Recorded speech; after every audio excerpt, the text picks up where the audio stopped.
Class 10 पे हम लोगों ने कौन सा एडजॉर्प्शन आइसोथर्म पढ़ा था?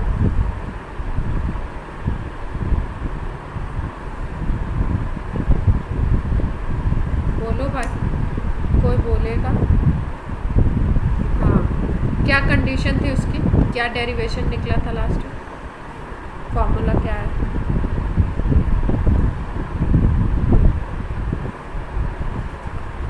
P⁴ अच्छा, और 3 प्रेशर की 3 कंडीशन बताई थी, मॉडरेट पे था और आपका लो प्रेशर पे था, यही बात हुई थी ना?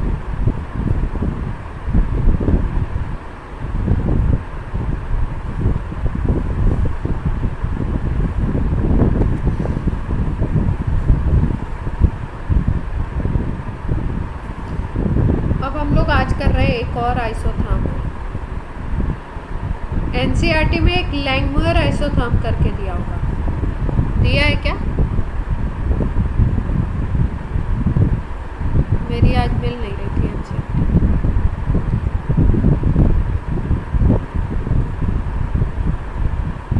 नहीं दिया होगा तो भी पूछा तो जाता है।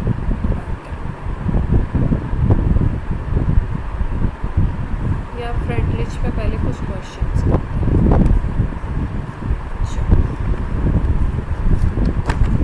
रिलेशन तो याद है फ्रंट लिस्ट का क्या था?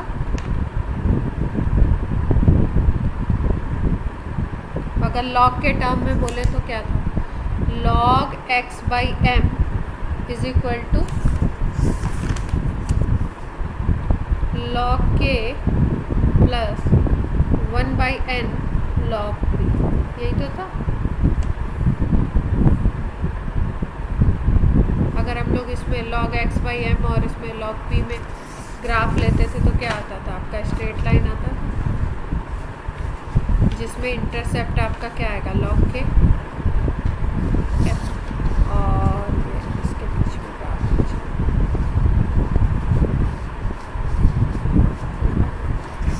एक क्वेश्चन है 50 ml 1 m ऑक्सैलिक एसिड लेते हैं हम लोग, ठीक है, और इसका आपका मॉलिक्यूलर मास दिया हुआ है 126। इसको हम लोग शेक करते हैं किसके साथ? 0.5 ग्राम वुड चारकोल। वुड चारकोल जो होगा वो एड्सॉर्बेंट की तरह काम करेगा, ठीक है। फिर दिया गिवन क्या है? Final solution of acid after absorption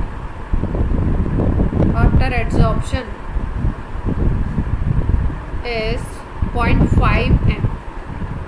मतलब पहले मोलरिटी 1 m थी, जब एब्जॉर्प्शन हो गया तो उसके बाद सॉल्यूशन कैसा बन गया? 0.5 m का बन गया। अब आपको निकालना है amount of oxalic acid adsorbed पर ग्राम ऑफ चारकोल।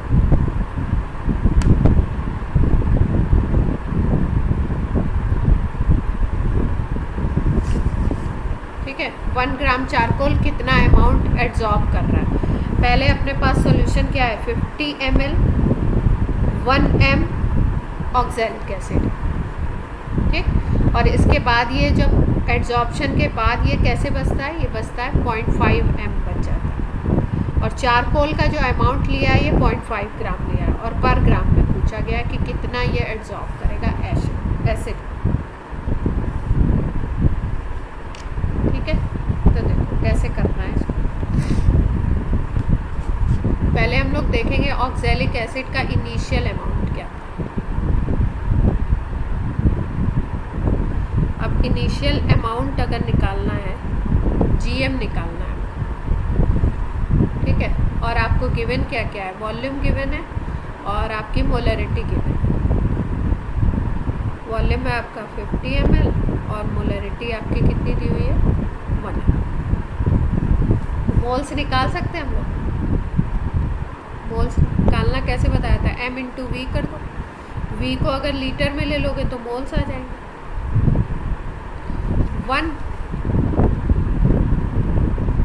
ये आ गए आपके मोल्स, 1/20 आ गए मोल्स। इसमें किसी को कोई प्रॉब्लम हो तो पूछो। M और V पता है तो मोल्स निकालने के लिए हमें ये करना पड़ता है M/2। मोल्स आ गए। अब आपको GM निकालना है। मोल्स आपको पता है क्या होता है, GM/mm। GM चाहिए तो मोल्स मल्टीप्लाइड बाई mm कर देते हैं। मोल्स हैं आपके कितने, 120, और mm इसका क्वेश्चन में 126 गिवन। तो ये 6.3। अच्छा, मेरे पास जो सोल्यूशन है इन्होंने 6.6 किया, पर ये 6 है तो 3 आना चाहिए। इनका 6.6 किया हुआ है, कैलकुलेशन तो सेम है।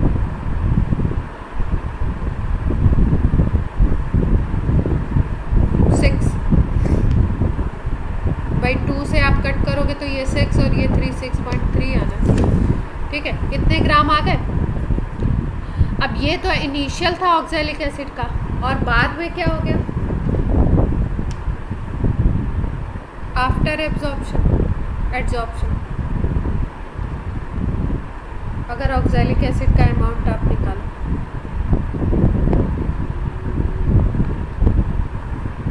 तो क्या आएगा, वही M/V कर दो। मोलरिटी अब की बार पॉइंट, इनिशियली आपकी मोलरिटी 1 थी, अभी क्या हो गई है 0.5 हो गई, हाफ हो गई है। तो अमाउंट भी हाफ हो जाएगा क्या।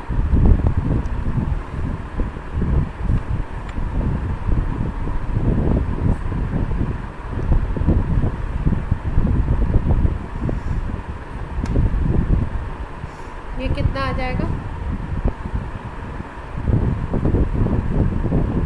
1/40। ठीक है, ये आ गया। अब GM फिर से निकाल लो, मोल्स मल्टीप्लाइड बाय क्या था, मोलर मास। मोलर मास तो वही रहेगा, तो अब वैल्यू उसकी आधी आ जाएगी। पहले 120 था ना, तो आनी चाहिए 3.15,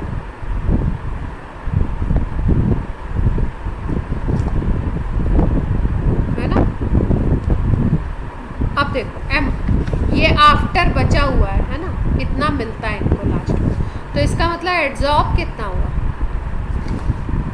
एड्जॉर्ब वही तो होगा इनिशियल माइनस फाइनल जो रिमेनिंग। तो ये कितना आ जाएगा, पहले 6.3 आया था अपना, फिर कितना है 3.1, इसको माइनस कर देंगे, कितना आ जाएगा,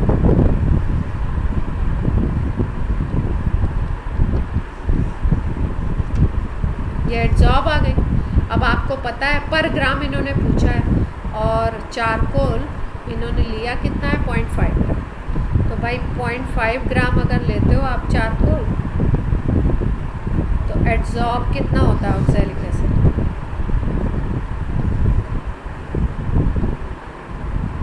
3.15 होता है। लेकिन अगर पर ग्राम पूछा गया तो 1 ग्राम के लिए निकालोगे, तो इसको डबल कर रहे हो तो ये वाला अमाउंट भी डबल हो जाएगा, तो ये आ जाएगा।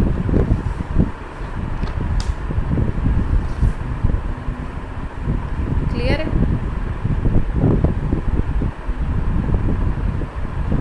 ठीक है, अब इसको इतना सारा जो कैलकुलेशन किया, इसको जब आपको एकदम वैसे कैलकुलेट करने आ जाएगा तो आप ऐसे भी कर सकते थे। ठीक है, यहीं पे आपने मल्टीप्लाई कर लिया क्वेश्चन में 50 मल्टीप्लाइड बाय 1, तो आपके मिली मोल्स आ गए, 50 मिली मोल्स आ गए। इसको मोल्स में कन्वर्ट कर लो, 50/1000 कर दो और यहाँ पे निकाल लो, और 126 से यहीं पे क्वेश्चन में ही आप मल्टीप्लाई कर लो। फिर यहाँ पे 0.5 में उसका हाफ कर दो, क्योंकि सोल्यूशन का वॉल्यूम उतना ही है और आपका 0.5 है, तो उसको हाफ कर लिया, अमाउंट आ गया। तो अमाउंट एग्जैक्टली अगर 0.5 कर रहे हो तो वैसे भी आपका यहाँ से जो अमाउंट आ रहा है उसका हाफ इसको ले लो, मल्टीप्लाई करने की भी ज़रूरत नहीं, और माइनस करके फिर उसके बाद 0.5 ग्राम में उतना है तो आपका 1 ग्राम में ऐसे कर सकते हैं। ठीक है, क्लियर।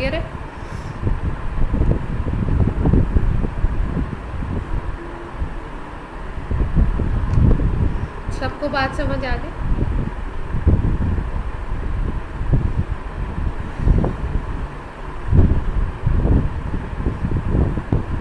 देखो देने को तो ये वही देते हैं, मतलब आपका जो ग्राफ वगैरह है ना उससे क्वेश्चन दे देंगे, या इसमें और भी बहुत सारी चीज़ें हैं अभी जब कोलॉइडल हम लोग पढ़ेंगे।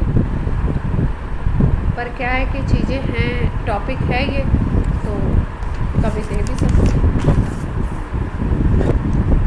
ठीक है, ज़्यादा क्वेश्चन तो वही आते हैं जो आपके जो आए हुए हैं उस तरीके के ही क्वेश्चंस आते हैं आपके जी, लेकिन कुछ तो नया करते ही है ना कि अच्छा चलो ये नहीं पूछा है, अब लाओ ये पूछ लो, ऐसे करके। तो जो भी है वो अपने को करना तो पड़ता ही है। अब देखो एक क्वेश्चन है, जैसे उसमें प्रेशर का डेटा दे रहे हैं,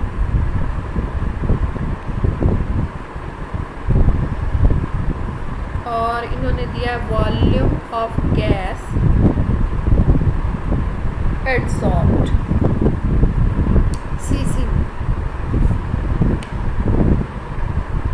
16.5 एंड 38.9 और प्रेशर दे। अब ये प्रेशर किसका दिया हुआ है? CO गैस है, कार्बन मोनोऑक्साइड, इसको एड्जॉर्ब करा रहे हैं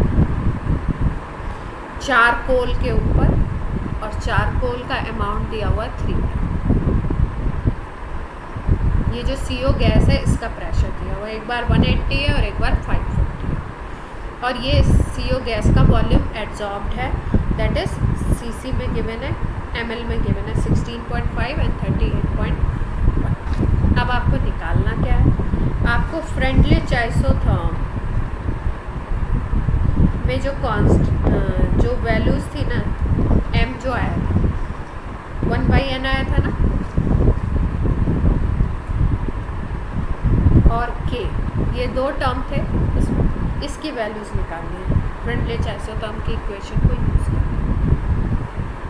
तो अब देखो फ्रेंडलिच में तो हमारे पास ये वाली कंडीशन थी,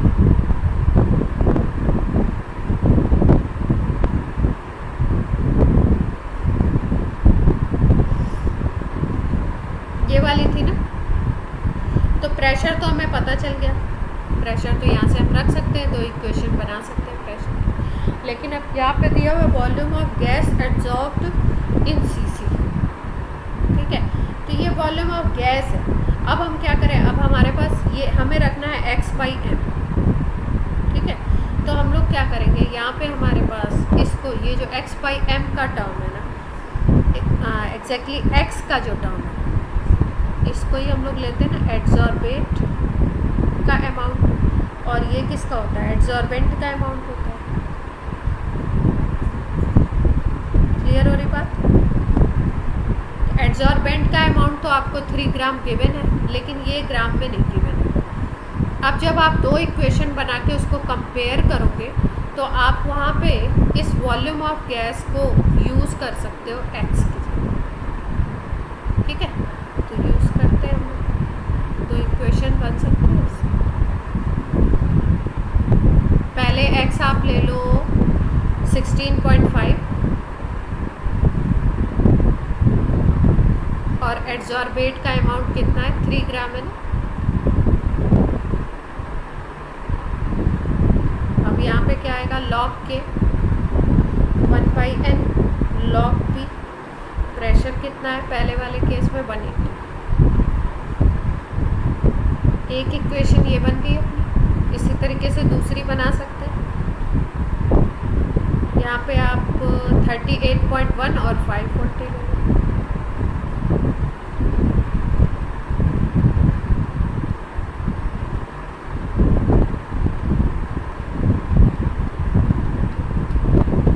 वॉल्यूम को ग्राम से कैसे डिवाइड कर रहे हैं?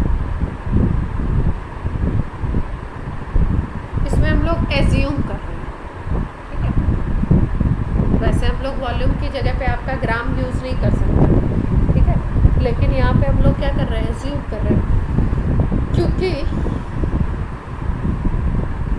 इसमें ये जो कांस्टेंट है ना, ये एग्जैक्टली जो हम लोग यूज़ करते हैं इसमें, ये एग्जैक्टली प्रोपोर्शनैलिटी की बेसिस पे बनाया गया है। ये वाले जो आइसोथर्म्स बनाए गए हैं ना फ्रंट लेज, या आगे जो हम लोग एक और पढ़ने वाले लैंगुर का, वो प्रोपोर्शनलिटी की बेसिस पे बनाए गए हैं। तो वॉल्यूम और मास जो होंगे वो प्रोपोर्शनल होंगे एडजॉर्ब्ड, तो इसलिए हम लोग इसको यूज़ कर सकते हैं। वैसे हम लोग नहीं यूज़ कर सकते बाकी किसी इक्वेशन।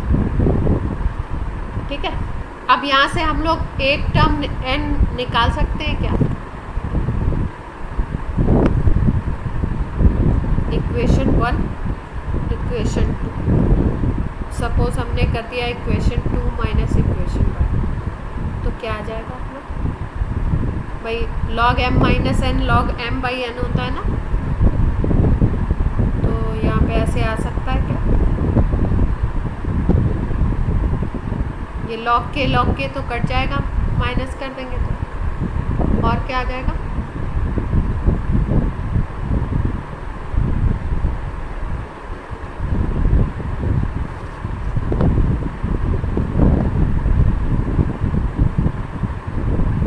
की वैल्यू निकाल लेंगे। यहाँ पे ये सब आपको एंटी लॉग और ये सब यूज़ करना पड़ेगा। तो आपको देखो जो अभी बुक में जो क्वेश्चन दिया हुआ है उसके अकॉर्डिंग तो मतलब एंटी लॉग और ये सब यूज़ करना पड़ रहा है, पर अगर एंटी लॉग ये सब अगर इस तरीके का यूज़ करना होगा किसी टर्म का, तो वो आपको गिवन होगा, या तो आपको वैल्यूज़ ऐसी दी जाती है कि आप आसानी से निकाल। तो इसमें अगर हम लोग निकालते हैं तो ये n की वैल्यू 1.3, इसको सॉल्व करेंगे, इसको सॉल्व करेंगे, लॉग की वैल्यू रखेंगे और फिर n की वैल्यू निकालेंगे, तो ये 1.3। अब k की वैल्यू निकाल लेंगे, अगर n आ गया तो अपने पास एक इक्वेशन में रख किसी भी एक इक्वेशन में रख के k फाइंड आउट कर लेंगे।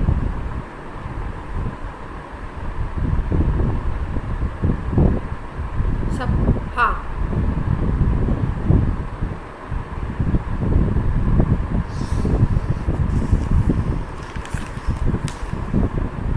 डेंसिटी नहीं, वॉल्यूम ऑफ गैस एडजॉर्ब।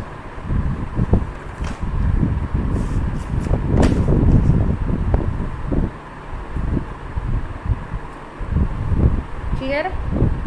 अब आगे हम लोग करते हैं एक और आइसोथर्मल।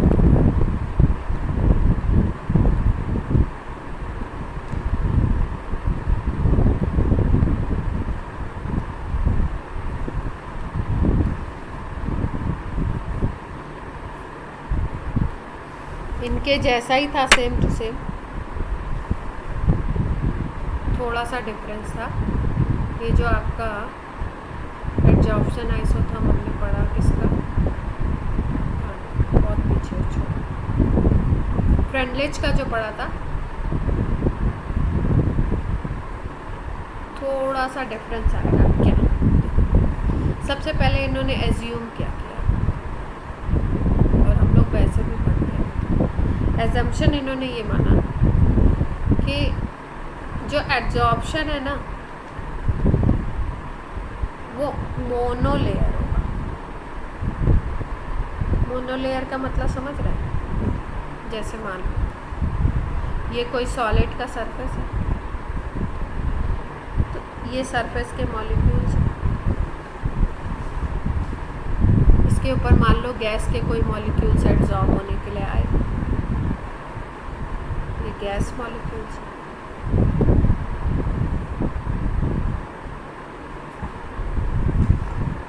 ये आपका एडसॉर्बेंट और ये है आपका एडसॉर्बेंट। अब ये जो गैस के मॉलिक्यूल्स एडसॉर्ब होते हैं ना, वो केवल एक लेयर पे ही होंगे, ऐसा अंदर की तरफ, और मल्टी लेयर नहीं बनेगा। ये इनका बेसिक एजम्पशन।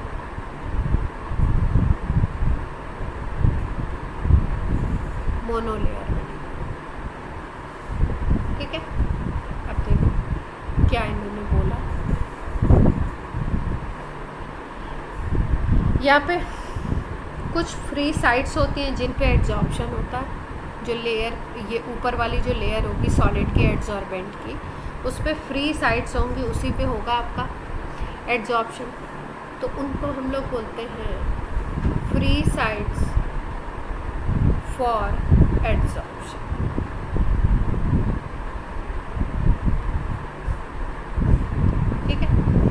सपोज ये फ्री साइड्स फॉर एड्जॉर्प्शन जो है उनका नंबर है n साइड्स टोटल। ठीक, अब ये क्या कहते हैं, ये बोलते हैं कि एड्जॉर्प्शन, जैसा कि इन जनरली होता ही है, एड्जॉर्प्शन और डीजॉर्प्शन दोनों साथ साथ हो रहे हैं, और एक स्टेट ऐसी आती है जब इनके बीच में इक्विलिब्रियम इस्टेब्लिश हो।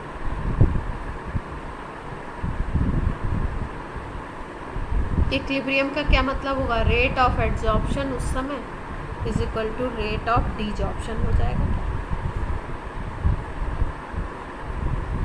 इतनी बात सबको समझ आती है?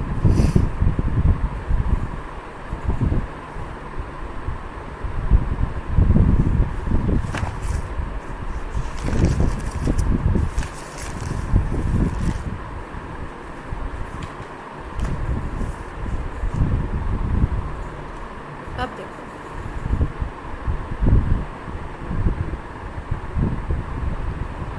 ये सॉलिड की सरफेस है, इस पे गैस के मॉलिक्यूल्स आकर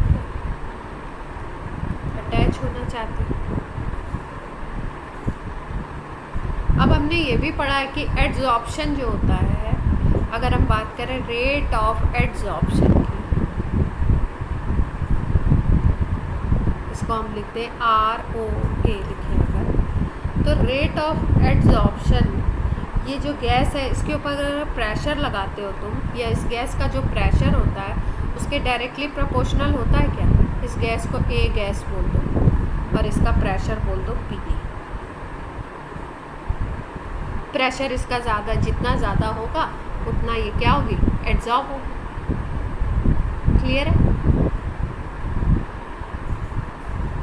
फिर उसके बाद मान लो एड्जॉर्प्शन हो रहा है, स्टार्ट हो गया। अब मान लो इस पे, क्योंकि मोनोलेयर बननी है, तो मान लो ये वाली कुछ साइड्स ऐसी हैं जो ऑक्यूपाई हैं, तो मान लो ये वाली यहाँ पे अटैचमेंट हो गया। ठीक है, तो ये जो साइड्स हैं ये कैसी हो गई, ऑक्यूपाई साइड्स हो गई।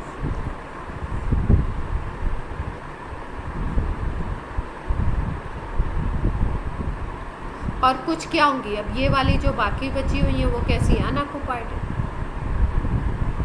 ये सब कैसी है, अनऑक्युपाइड है।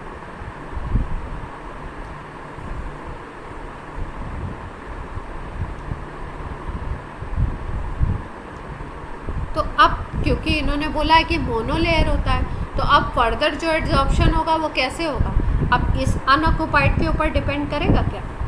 भाई मान लो 100 साइड्स है और मोनोलेयर बननी है, मतलब एक ही लेयर बननी है। पहले जब फर्स्ट स्टेप में एड्जॉर्प्शन स्टार्ट हुआ, तो अगर हम देखते हैं, सपोज मान लो शुरू के इनिशियली 1 मिनट में उस 100 साइड्स में से 40 साइड्स ऑक्युपाई हो गई, तो अब आगे जो रेट होगा, रेट ऑफ एड्जॉर्प्शन होगा, वो किसके ऊपर डिपेंड करेगा, अब तो जो अनऑक्युपाइड बची है उसके ऊपर एड्जॉर्प्शन होना है।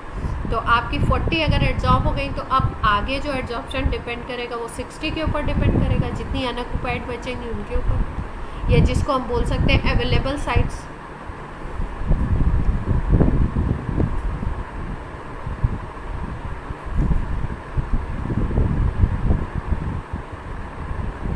इतनी बात क्लियर है सबको? ठीक है, तो आप ऐसे भी बोल सकते हो कि RO rate of adsorption is directly proportional to available sites.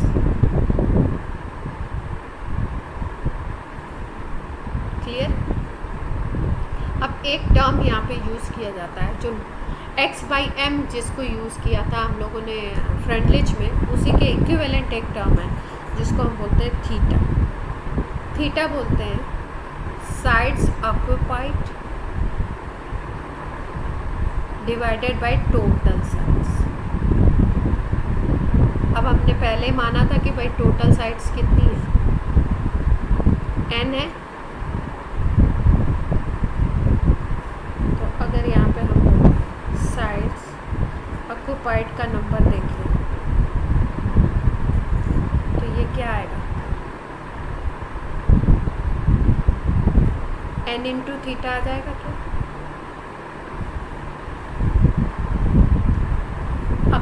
Total है आपकी n साइड्स और ऑक्यूपाइड हो गई n थीटा, तो अब आपकी अनऑक्यूपाइड कितनी होंगी, या जिसको हम अवेलेबल बोलेंगे,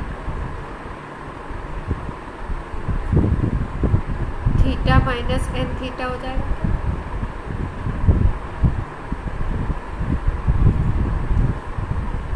क्लियर है?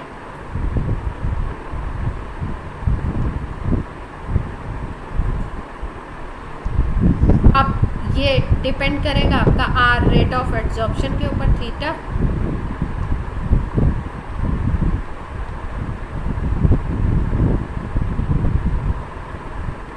इसके ऊपर डिपेंड करेगा।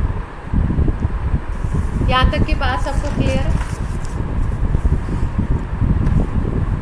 अब अगर दोनों को कंबाइन कर दो, एक ये वाला और ये एक अवेलेबल साइड्स वाला, ये इन दोनों को कंबाइंड फॉर्म में लिखो, तो ऐसे लिख सकते हो।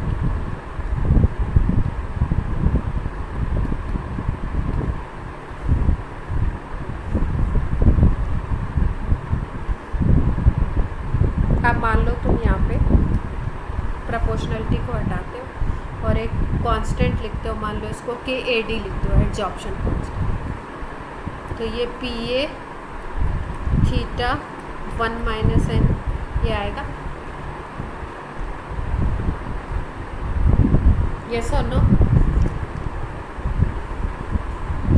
ये तो एब्जॉर्प्शन का रेट था। अब अगर डीजॉर्प्शन के रेट की बात करें,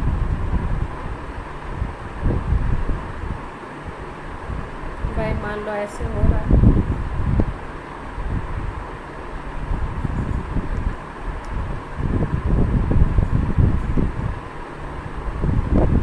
इक्विलिब्रियम इस्टेब्लिश हो गया। मान लो इसके लिए हमने KAD बोला है कांस्टेंट, इसके लिए की डीजॉर्प्शन बोल दिया हमने, D बोल दिया KD। तो क्या होगा अगर तुम लिखो रेट ऑफ डीजॉर्प्शन, तो वो क्या आएगा? अच्छा, डीजॉर्प्शन किसके ऊपर डिपेंड करेगा अगर साइड्स की बात करो तो? ऑक्यूपाइड के ऊपर कि अनऑक्यूपाइड के ऊपर?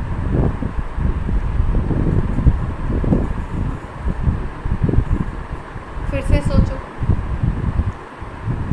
अनऑक्यूपाइड के ऊपर तो ये डिपेंड कर रहा था रेट ऑफ एब्जॉर्प्शन, क्योंकि एब्जॉर्प्शन किस पे होता है आपका?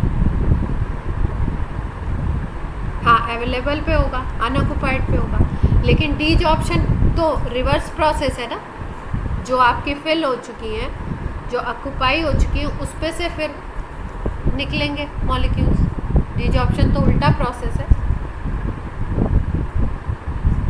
तो डीजॉर्प्शन किसके ऊपर डिपेंड करेगा? ऑक्यूपाइड मॉलिक्यूल्स के ऊपर डिपेंड करेगा। ये बात सबको क्लियर है? नहीं है तो फिर से समझो। एब्जॉर्प्शन तो अनऑक्यूपाइड पे और डीजॉर्प्शन किसके ऊपर? ऑक्यूपाइड पे। क्यों? क्योंकि डीजॉर्प्शन तो अपोजिट फिनोमेना है। अब इसमें क्या करना है? डीजॉर्प्शन में तो जिस साइड पे बॉन्डिंग हो गई है, मान लो इस पे हो गई है, इस पे हो गई है, इस पे हो चुका है एब्जॉर्प्शन, अब यहाँ से मॉलिक्यूल्स को निकलना है ना, फ्री होना, यही तो डीजॉर्प्शन है, रिवर्स फिनोमेना। यहाँ से फ्री करवाना है, तो फ्री करवाने का ही प्रोसेस डीजॉर्प्शन है। तो डीजॉर्प्शन तो आपका ऑक्यूपाइड नंबर पे डिपेंड करेगा, कौन कौन सी साइड्स ऑक्यूपाइड है, वहीं से होगा ही डीजॉर्प्शन बेसिकली। तो अगर इसकी बात करो तो ये किसके ऊपर डिपेंड करेगा? ऑक्यूपाइड साइड्स पे। और ऑक्यूपाइड साइड्स का नंबर कितना था? हमने पहले ही निकाल लिया था, n थीटा निकाला था।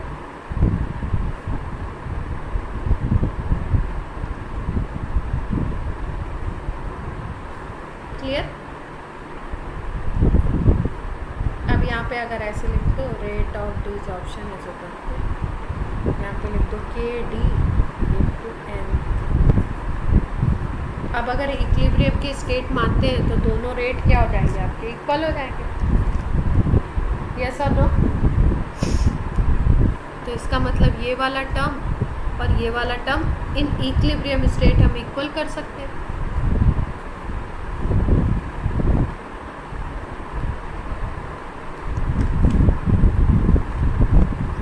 Rate of absorption is equal to rate of desorption, दोनों टर्म्स को इक्वल कर देते हैं। ये आपका KD PA थीटा 1 माइनस 1।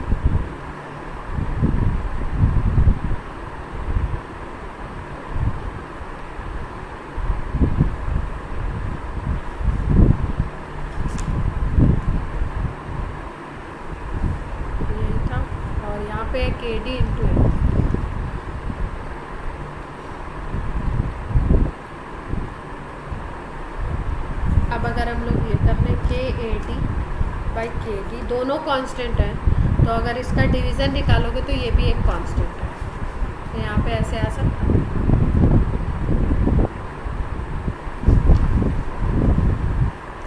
ये भी एक कांस्टेंट आएगा, K मान लो इसको।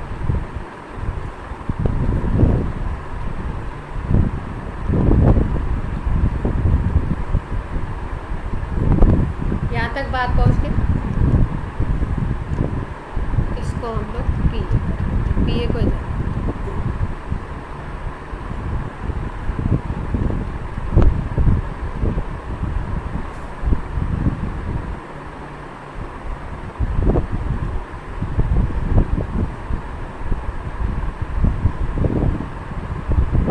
कुछ कट नहीं हुआ, यहाँ पर कुछ तो कट होना था।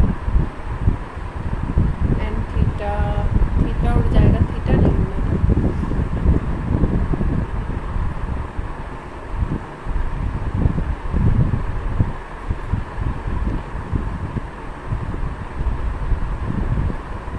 एक मिनट होल्ड करना।